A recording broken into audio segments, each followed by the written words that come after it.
Leonidas Isa Salazar. Muchas gracias por acompañarnos. Les saluda Jorge Cano y Verónica Calvopiña acá en Entrevistas Wambra. Buenos días. Buenos días, estimado Jorge, estimada compañera Verónica. Gracias por la invitación. Un saludo cordial a nuestros hermanos ecuatorianos, ecuatorianas y aquí en la provincia de Pichincha. Un abrazo a todos y todas. Estimado Leonidas, queríamos a esta hora preguntarle acerca de la conformación justamente de las mesas técnicas que ya se está anunciando para este día. ¿Cuáles serán las condiciones, los planteamientos que la CONAIE, el movimiento indígena en general, hace para llegar a estas mesas técnicas? El día de ayer hemos reunido con nuestras estructuras organizativas de las 3 regionales y a la vez también con nuestras organizaciones fraternas, en las cuales llevamos un planteamiento de la parte metodológica, que eso podamos dilucidar el día de hoy y establecer el mecanismo para cumplir en estos 90 días.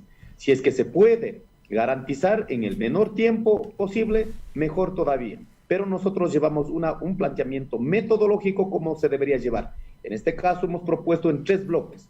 Uno, sobre las resoluciones, los decretos que ya están, que ya emitieron por parte del presidente de la República. Lo único que se necesita es efectivizar, como por ejemplo el decreto 452 en el control de precios de especulación.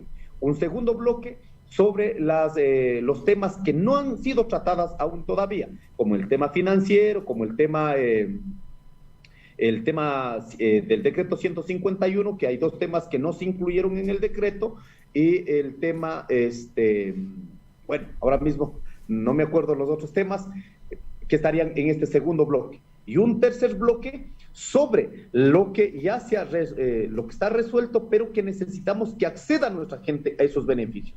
Por ejemplo, el tema de los créditos. El crédito hasta $5,000 para los sectores productivos, por un tiempo, ¿no es cierto?, al 1% y hasta 30 años plazo. Necesitamos que se pueda garantizar la gente más pobre, la gente que menos tiene, puedan acceder a estos beneficios. Entonces, en esa parte hemos propuesto que se deban tratar los temas más urgentes en mesas independientes, por eje temático. Y los otros temas que podríamos avanzar, por ejemplo, como la educación intercultural bilingüe, el tema de justicia indígena, que no pasa, en este caso, únicamente por el Ejecutivo, sino tiene que ver con otras funciones del Estado, permitan garantizar, ¿no es cierto?, identificando qué actores más deberían estar en estas mesas. Entonces, llevamos una propuesta metodológica a la Conferencia Episcopal Ecuatoriana, pero nosotros también hemos dicho que habíamos desde el inicio enviado la comunicación, la solicitud a la universidad, al rector de la Universidad Salesiana, de la Universidad Católica, a las hermanas Lauritas, al delegado del Papa Francisco, en este caso, que llegó el señor Mauricio, si no mal me acuerdo, en este caso del CELA. Todos estos temas necesitamos dejar claro absolutamente. Efectivamente, el día de hoy saldrá ya en específico la hora en que empezaremos este procedimiento.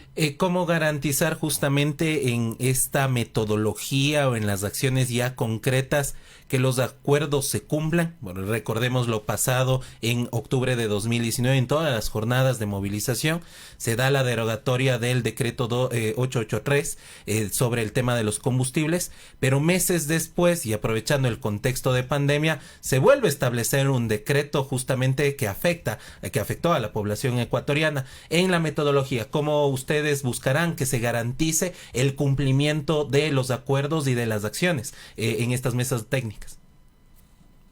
Bueno, esto es absolutamente público, no hay nada que esconder. Los ecuatorianos son los testigos de este proceso que le hemos llevado de manera pública.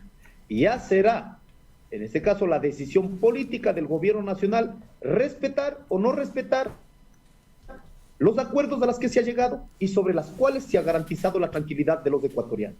En esa medida nosotros, de nuestra parte, vamos a poner toda la fuerza, toda la sabiduría, todas las ideas para que esto funcione.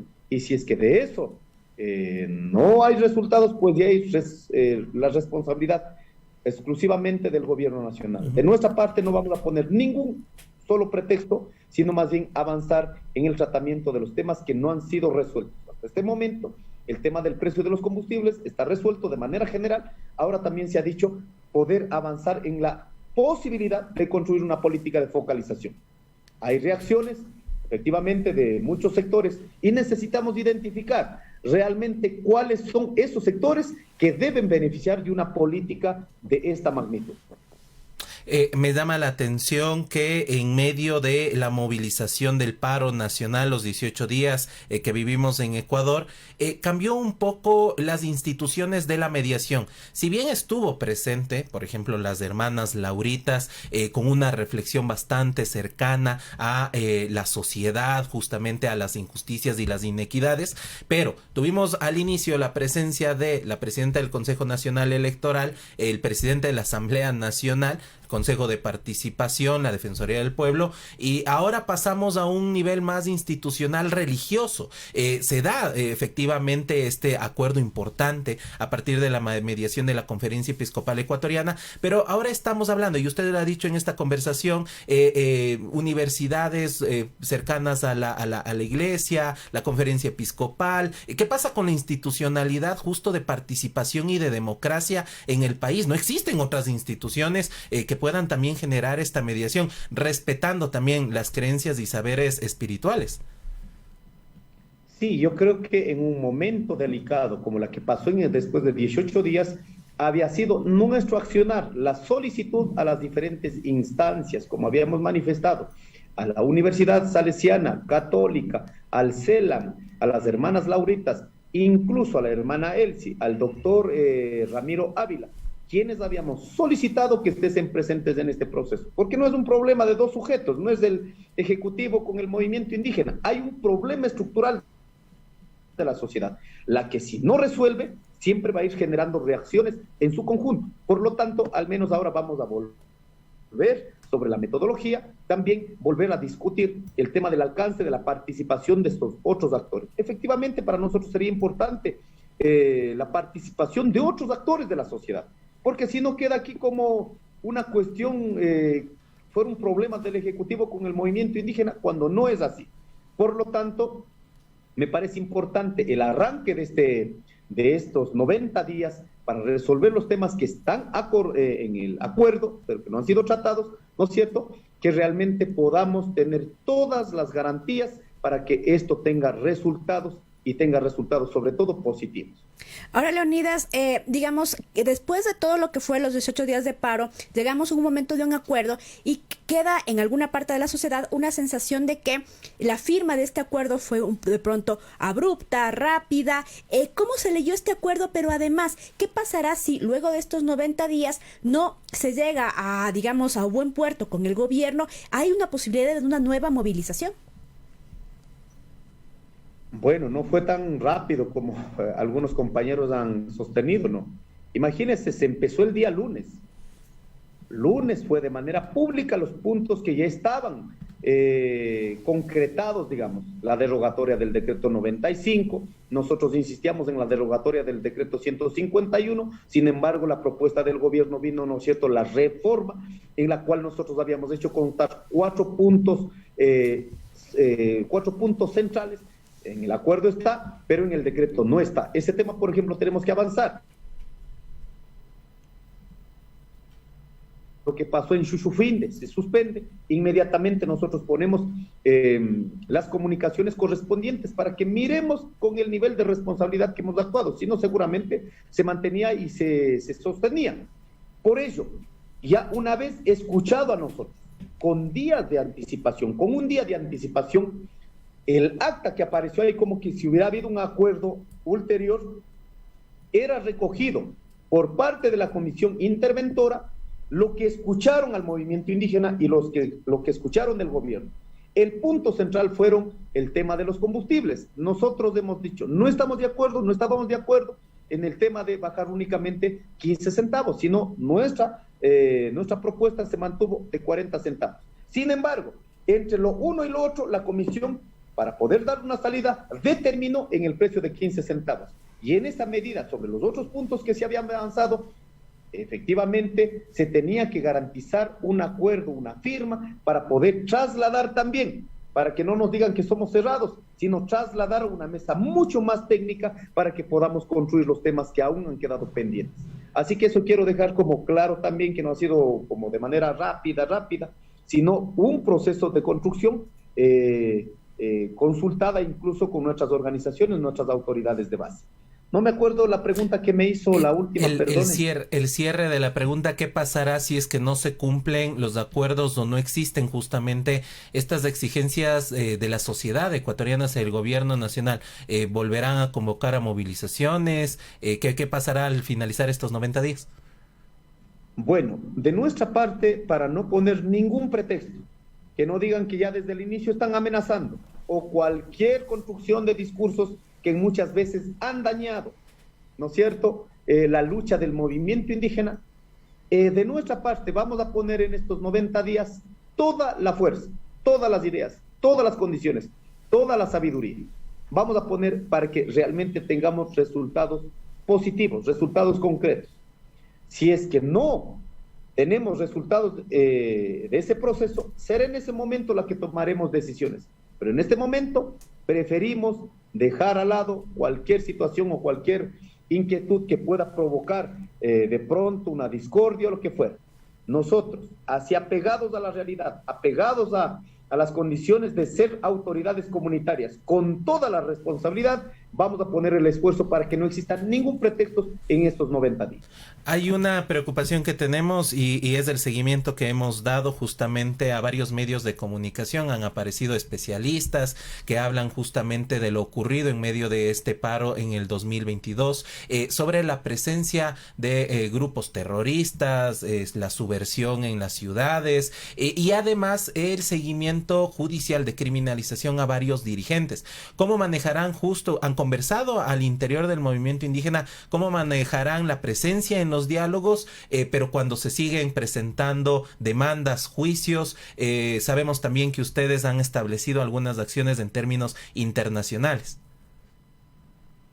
Nosotros hemos pedido de parte a parte cesar cualquier proceso de entorpecimiento, por la cual en el tema de, incluso habíamos solicitado que este es el tema de no persecución, no criminalización. Sin embargo, por el tema de la independencia de las funciones, sobre todo de la justicia, que no tiene que estar de pronto controlado por alguien, hemos dejado sobre la voluntad de las partes, que no podemos provocar. Pero si es que miramos en este procedimiento que estamos llevando al diálogo y miramos que están incidiendo desde el gobierno nacional, pues tomaremos una decisión. En este momento, nosotros vamos a poner todas las condiciones, los esfuerzos que hagamos, pero sí, vamos a luchar también con total independencia, que no puede quedar en la impunidad todos los niveles de violencia que se dieron.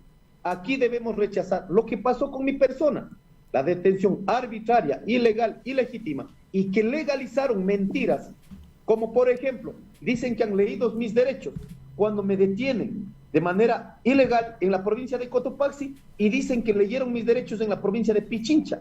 No hay por lo menos un punto de coherencia en ese proceso. En esos temas vamos a luchar con absoluta independencia, pero también decir que en este caso todos los procesos judiciales que van a llevar en contra de nuestros compañeros, pues nosotros de manera responsable la vamos a coordinar, la vamos a defender. Y así también vamos a seguir insistiendo, debe haber una reparación integral. Los que perdieron la vida, los compañeros que quedaron amputados sus órganos, los compañeros que han quedado heridos. Por lo tanto, ahí hay una agenda de justicia que va a ir mucho más allá de los 90 días. Por lo tanto, esperamos. Y aquí quiero poner también a la sociedad ecuatoriana. Hay 3 cosas que han aflorado en esta lucha y en el 2019. Primero, hay una sociedad altamente racista. Un racismo duro, un racismo, lo que antes se conocía como racismo blando, se ha radicalizado el racismo duro. En esta parte no podemos aceptar, mientras los pueblos indígenas somos prácticamente impuestos los procesos de desarrollo, entre comillas, para los ecuatorianos, acaban nuestras casas, acaban nuestras selvas, acaban nuestros páramos, dejan contaminando todo. Y encima de eso quieren que agachemos la cabeza. Salimos a reclamar y resulta que hay una sociedad diciendo que son indios violentos, cuando el Estado, las políticas de desarrollo de este país están acabando con nuestra vida. Y resulta que ahí no tenemos ni siquiera un acto de reacción por parte de una parte de la sociedad ecuatoriana. Por lo tanto, no puede seguir profundizando o provocando más frente a esta realidad. Nosotros estamos defendiendo lo que nos están agrediendo y esperaríamos de la sociedad ecuatoriana por lo menos que entiendan estas condiciones mínimas de lo que la gente estamos diciendo. Pero además de eso se ha dado un segundo elemento: la capacidad organizativa del movimiento indígena, nuestra propia como CONAIE, pero con nuestras estructuras organizativas, ha sido de absoluta importancia. O sea, ha habido un nivel de control, una construcción interna de las organizaciones. Pero hay un tercer escenario: la lucha del movimiento indígena no es solo del movimiento indígena. En la convocatoria de las luchas del movimiento indígena también están otros sectores similares que están en condiciones jodidas económicamente, por las cuales sí necesitamos generar condiciones de organización en donde realmente desde el mismo Estado, desde las mismas fuerzas, desde la misma fuerza pública, han interceptado, han infiltrado en nuestras filas. Y es más, por eso yo he llamado una lucha desleal a su propia institucionalidad. Cuando uno mira al policía, al militar, al frente con uniforme, uno sabe hasta dónde es el límite, dónde puede, en este caso, incluso lidiar. Pero lo que no es leal a la institución que nosotros los ecuatorianos pagamos para que esté la policía y el cuerpo del ejército, lo que no es leal es sacan el uniforme institucional, ponen nuestro poncho y vienen a provocar en nosotros. Como hay una indignación, sobre todo en la juventud, lógicamente hay niveles de violencia, pero provocados en este caso por las infiltraciones. Por eso quiero poner este elemento que debemos analizar. Resultado de aquello, en cambio, ¿qué tenemos? Una sociedad que se declara sociedad de bien, quiteños de bien, que ellos en cambio están en la libertad de racializar, de generar odio, donde dicen es normal en una marcha de los pacifistas, en una marcha pacífica, donde dicen indios, hijos de puta, fuera de Quito. Eso es normal. Y lo peor de todo es que cuando este sector de la población mira lo que acabaron haciendo en Casa de la Cultura, por ejemplo, el día viernes, ¿no es cierto? Que acabaron con toda la violencia brutal que dio, en este caso, la Policía Nacional. Pero esa policía que vino acabando a los pobres, que venimos a luchar porque están acabando nuestros territorios, están acabando nuestra selva, están acabando nuestros páramos, porque están contaminando con las mineras. Por eso hemos venido a luchar. Y por los temas de la pobreza. Resulta que, en cambio, la policía que acabó a nosotros, ¿no es cierto?, con tanta violencia, en cambio son recibidos en las Shiris para celebrar conjuntamente.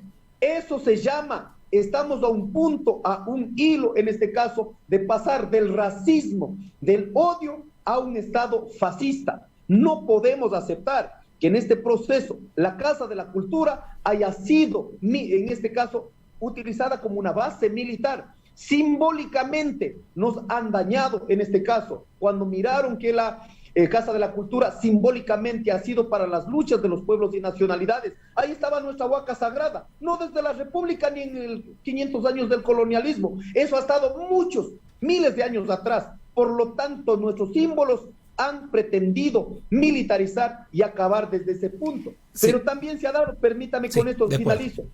Imagínense cómo es que una clase pudiente que se beneficia del desarrollo, que sacan de nuestros territorios petróleo, minería, que muchas veces están vinculados los grupos económicos más poderosos de este país, que tienen condiciones económicas, que seguramente no tienen problemas de pagar una universidad privada, una clínica privada, ¿no es cierto? O tienen condiciones para cualquier cosa, incluso en alimentos pueden importar, pero los que producimos, los que sacamos la riqueza y los que nos están acabando en nuestros territorios, salimos a luchar. Resulta que esa gente acomodada salen en sus vehículos de alta gama y salen a disparar la quemarropa directamente a los cuerpos, a los manifestantes. Eso es lo que está pasando y ha profundizado un debate. En lugar de andar mirando si los indígenas salen o no salen a luchar, que la vamos a hacer, y lo vamos a hacer con toda la dignidad.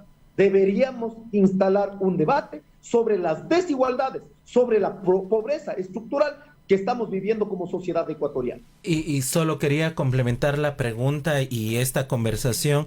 Entonces, ¿hay una resistencia quizá de las élites en el país hacia la construcción de un Estado plurinacional que está garantizado en la Constitución? Y le pregunto esto, y no lo vamos a poner como actor, pero es inevitable. Ayer el señor Jaime Nebot sale desde su espacio en Guayaquil a hablar de la necesidad de un Estado de un Estado federal, de un país federalizado, pero esto quizá contradeciría la construcción justamente de este Estado plurinacional. ¿Cómo ve usted estas propuestas o cómo se está moviendo justamente la respuesta política a la exigencia de los derechos en un Estado plurinacional? Primero, me parece importante que un país como el nuestro, tan pequeño, ni siquiera como una provincia de los países federados como Estados Unidos, México u otros países que son federados, ¿no es cierto? Pero nuestro país es tan pequeño que no igualamos ni siquiera con una provincia de esos países federados. En este país no se ha puesto ningún esfuerzo desde el 2008, desde las clases pudientes, desde los sectores políticos de la derecha, no han puesto un solo esfuerzo para que realmente se construya un Estado plurinacional y construir una sociedad intercultural. Aquí lo que se está pretendiendo es beneficiarse a sí mismos con unas propuestas que en este caso hasta puede calar en el sentimiento popular, pero en términos concretos de resolver los problemas de la desigualdad no lo van a hacer. En este país, ¿no es cierto?, Quito es reconocido como la capital política de los ecuatorianos. Guayaquil es reconocido como la capital económica de los ecuatorianos. Solo miremos sobre la última ley, supuestamente que iba a recuperar 1.900 millones de dólares, imponiendo a la clase media y supuestamente a la clase, a las clases grandes, ¿no es cierto?, altas, los impuestos, y resulta que en la ciudad de Quito se ha recuperado aproximadamente el 51%, pero en la ciudad de Guayaquil no se ha recuperado ni siquiera el 11%.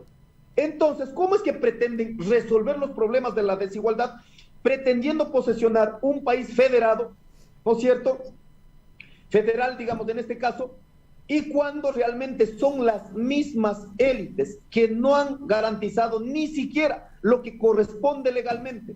Peor, para que generen otras condiciones para el tema de resolver los problemas de la desigualdad. Lo único que provocaría en este caso es espacios o estados o provincias con absoluta autonomía, sobre todo en el tema de las rentas. O sea, de manera solidaria estarían dando a los que viven en el páramo de manera solidaria lo que podrían contribuir como una acción filantrópica, más no como una demanda, como una necesidad de igualdad en la sociedad ecuatoriana. Este es un tema que ha lanzado, en este caso, el Partido Social Cristiano. Nosotros debemos profundizar, al menos desde el movimiento indígena, vamos a insistir. Han pasado ya 12 años que no se ha logrado implementar, pragmatizar el Estado plurinacional. Allí necesitamos las ideas, no andar inventando cualquier cosa para beneficiarse a sí mismos como clases políticas. Leonidas, muchísimas gracias por esta entrevista para Wambra, Medio Digital Comunitario, y vamos a seguir a cobertura de lo que significarán estas mesas de diálogo. Muchas gracias. Muchas gracias, un saludo cordial. Nuevamente reitero mi abrazo a todos y todas.